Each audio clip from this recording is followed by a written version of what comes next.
"Don't tell me you invited him to the wedding," a guest whispered, as the bride ran to embrace a homeless man entering the church. Many turned away, visibly uncomfortable. But minutes later, 12 Marines appeared, in formal dress uniforms, lined up in perfect formation, and saluted the bride in unison. Type, "I'm outraged," if you believe kindness should never be judged. Emily Sanchez started each workday at 4:30 a.m., arriving at Sunrise Bakery in San Diego well before the morning rush. At 30, she had already spent 6 years as the head pastry chef, known throughout the neighborhood for her delicate croissants and melt-in-your-mouth cinnamon rolls. But among her co-workers, Emily was known for something else, her daily ritual that began the moment she finished the morning's first batch of pastries. Each day, without fail, Emily would carefully wrap a fresh pastry and pour a cup of coffee into a to-go container. She would slip out the back door and place the items on a bench near the bus stop, along with a handwritten note, "Wishing you a peaceful day." The recipient was always the same, an elderly man with silver hair and a tattered coat who never begged, never approached customers, but sat quietly on the same bench each morning. In 6 years, Emily had never asked his name, and he had never offered it. Her co-workers often mocked her behind her back. "She's wasting good product," one would say. "One day he'll take advantage of her kindness," another would predict with certainty. 3 months ago, the bakery had come under new management. During Emily's performance review, her supervisor had expressed concern. "Your personal charity work? It's admirable," he'd said carefully. "But some customers have mentioned feeling uncomfortable. Perhaps you could support a proper homeless shelter instead?" Emily had nodded politely but changed nothing. She simply adjusted her routine, arriving 15 minutes earlier, leaving the food before anyone else arrived. She thought no one had noticed until last week, when a new employee spotted her returning from her morning mission. "She's been feeding that bum for 5 years now," the employee whispered to a customer loud enough for Emily to hear, "every single day." The customer shook her head with a mix of pity and judgment. "Poor thing, thinking she's making a difference." Emily had pretended not to hear, continuing to roll dough with the same care she always showed. But the words stung, not because she cared what others thought, but because they couldn't see what she saw. A human being, not a problem to be avoided.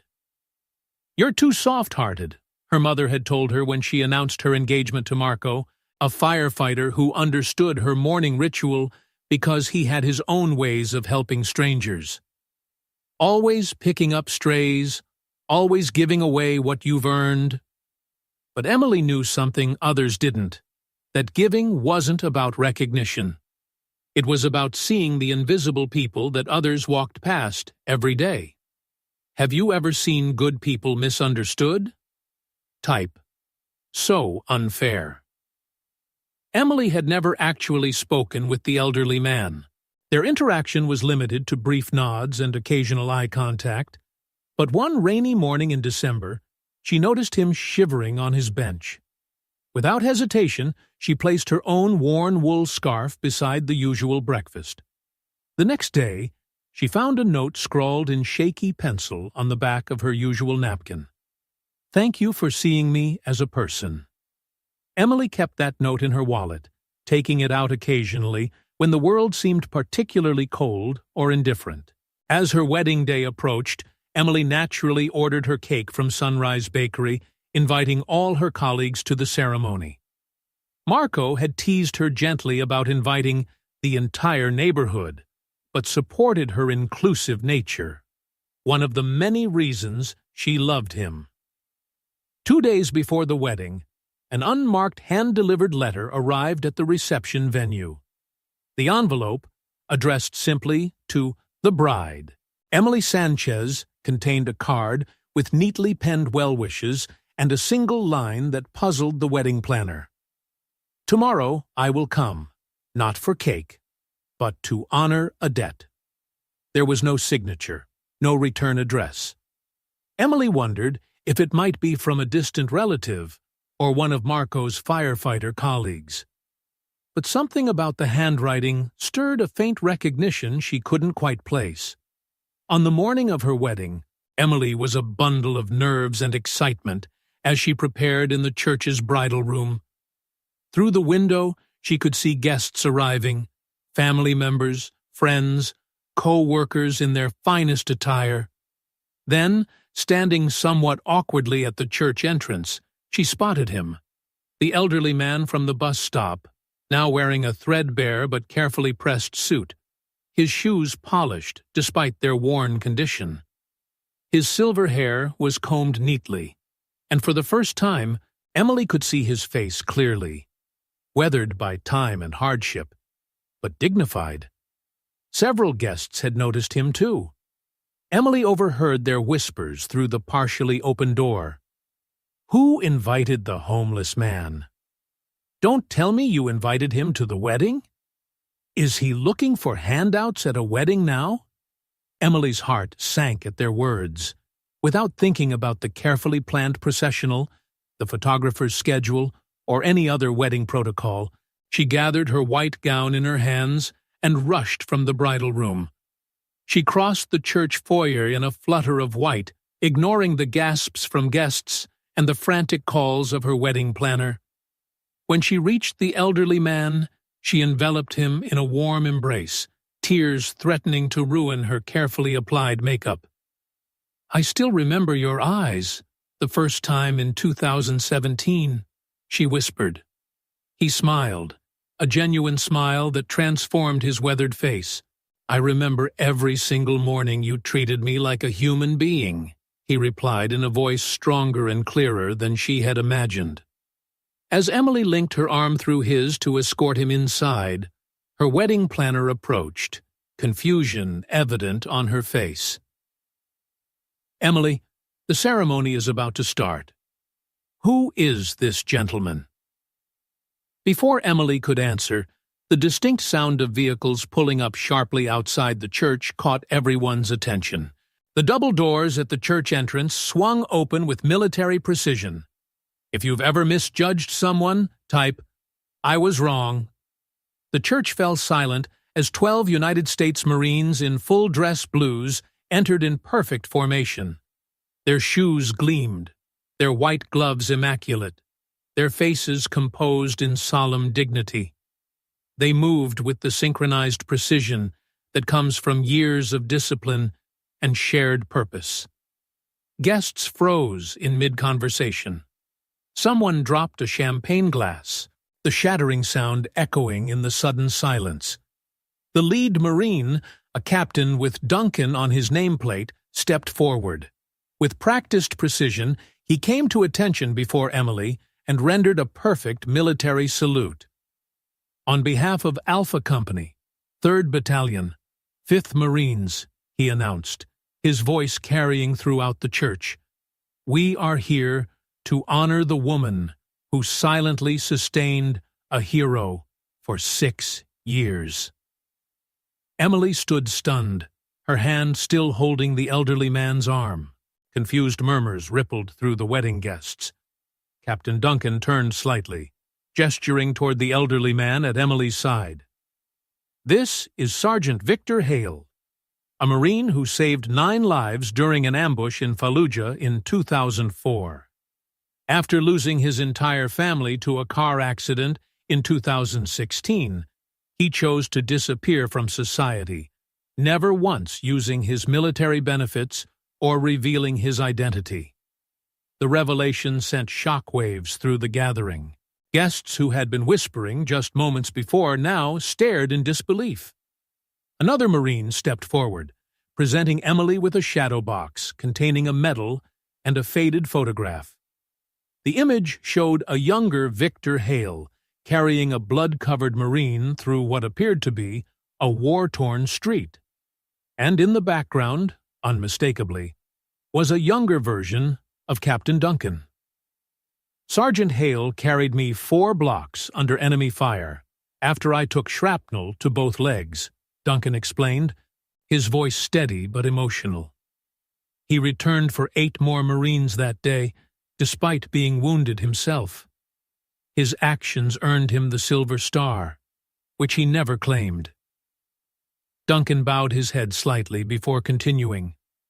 If not for him, I wouldn't be standing here today. And if not for you, Ms. Sanchez, he might not have survived to see this day. Emily's makeup was beyond saving now, as tears flowed freely down her cheeks. I never knew, she whispered, looking at Victor with new understanding. That was the point, Victor replied gently. I didn't want to be thanked for doing my duty. After losing my wife and daughter, I couldn't bear to be around people who saw me as a hero when I couldn't even save my own family. He paused, emotion briefly overcoming his composure. But you never asked who I was. You never demanded my story. You just fed me, saw me, left notes that gave me a reason to wake up each morning. The Marines had arranged themselves in a formal line, creating an honor guard that extended from the church entrance to the altar. Captain Duncan addressed the gathered guests. Ms. Sanchez never knew she was helping a decorated war hero. She simply helped a human being in need, day after day, year after year, without recognition or reward. His gaze swept across the room, lingering on those who had been whispering just minutes earlier. In the Corps, we have a saying, never leave a Marine behind. Emily Sanchez, who never served a day in uniform, understood this principle better than many who wear the uniform. One of the bridesmaids, tears streaming down her face, stepped forward. I work with Emily at the bakery. She arrives early every day to bake extra pastries, paying for the ingredients herself, just to make sure he had fresh food. She never told anyone, added another co-worker, shame evident in her voice. We teased her for it. A guest stood up, overcome with emotion. We're witnessing not just a wedding, but a military honor ceremony. Victor turned to Emily, his weathered hands taking hers. I came today to give you the only gift I have left. My presence, my truth, and my gratitude. I knew you were getting married because I overheard you mentioning it to a customer. I hope you don't mind that I contacted some old friends. Emily smiled through her tears. This is the most beautiful wedding gift imaginable. Marco, the groom who had been watching this unfold with amazement, finally approached, extending his hand to Victor. Sir, I would be honored if you would join our ceremony. Perhaps walk Emily down the aisle. If you've ever received something enormous from a small action type, I owe a debt. Following their honeymoon, Emily didn't return to the bakery. Instead, she and Marco used their wedding gift money to start a small program called The Quiet Table, a breakfast service for homeless veterans in their neighborhood. There were no photographers documenting their work, no press releases announcing their mission, just a simple wooden sign with carved letters. Feeding one person feeds an entire life that might otherwise be forgotten. Victor Hale didn't appear at the quiet table after the wedding, but each month, Emily would receive a postcard from different locations around the country, each bearing the same message. Every breakfast is a salute. Thank you, Emily. Captain Duncan had explained that Victor was finally using his VA benefits to receive proper medical care and trauma counseling. The Marines had helped him secure housing and reconnect with the military community he had abandoned years ago. On the first anniversary of their wedding, Emily and Marco arrived at the quiet table to find the 12 Marines waiting for them, this time in civilian clothes, each holding a single flower. We'll be taking shifts volunteering here, Captain Duncan announced. This honor isn't one we'll allow to be forgotten. What had begun as one woman's daily act of kindness had grown into something much larger.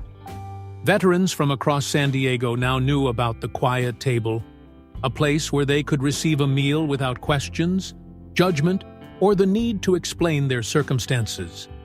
Emily kept Victor's original note framed above the serving counter. "Thank you for seeing me as a person." Below it, she had added her own message. "Everyone who sits at this table has a story worth knowing." 6 months later, a local news crew discovered the Quiet Table and requested an interview. Emily politely declined, suggesting they speak with the veterans instead. "This isn't about me," she explained. "It's about seeing the invisible people all around us." On particularly difficult mornings, when supplies ran low or volunteers didn't show, Emily would remember her wedding day, the moment 12 Marines stood at attention for a simple act of daily kindness. It was all the motivation she needed to continue. Marco understood completely. As a firefighter, he knew that heroism wasn't always about dramatic rescues or running into burning buildings. Sometimes, it was about the quiet consistency of showing up day after day, offering kindness without expectation of recognition or reward. "You know," he told Emily one evening as they closed up the Quiet Table, "when I married you, I got not just a wife, but 12 Marines and a growing family of veterans." Emily smiled. "The best kind of family, the kind you choose, and the kind that chooses you back." Type, "I will live with kindness if you believe a small meal can save a great soul." Some people have lived as heroes, only to die in silence if no one sees them as human beings. Some debts require no money to repay, just the daily dignity of being treated as a person. Emily didn't need to know Victor Hale's identity. She simply saw aging eyes, a hungry stomach, and someone who deserved acknowledgement. Through that small action, a life was preserved, and a unit of Marines was reminded that not everyone who deserves a salute wears a medal. Sometimes, the person who guards your freedom is quietly eating breakfast under your bakery awning. The homeless individuals we pass on street corners might be former teachers who shaped young minds, nurses who once saved lives, or veterans who carried wounded comrades through gunfire. Their current circumstances don't erase who they were or who they still are beneath the layers of hardship. Live with kindness, not for recognition, but so that someday you might witness 12 people bowing their heads for something you never thought to celebrate. In a world obsessed with grand gestures and viral fame, remember that true heroism often lives in the smallest acts of consistent compassion, delivered without an audience. HC Stories, because the greatest heroes often eat alone.